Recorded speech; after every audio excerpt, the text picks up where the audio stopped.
আমি অনেক সুন্দর একটি স্লাইম বানাবো। এই স্লাইমটি বানানোর জন্য প্রথমেই লাগবে টুথপেস্ট। টুথপেস্টটাকে ভালো করে মেশাতে হবে এবং দিতে হবে পানি। দেওয়ার পর ওয়াও! সুন্দর একটি সাদা রঙের গ্লিটার দিলাম। দিতে হবে তেল। এবার অল্প একটু গ্লু দিতে হবে এবং ভালোভাবে মেশাতে হবে।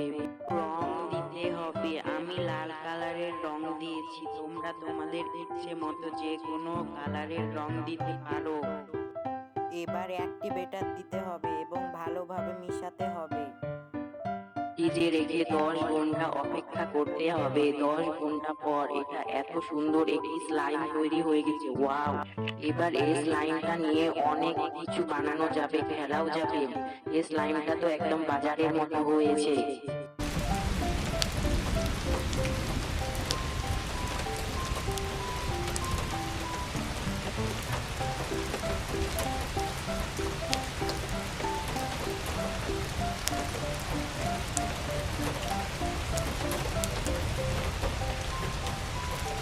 এবার আমি আরেকটা সবুজ রঙের স্লাইম বানিয়ে নিয়েছি।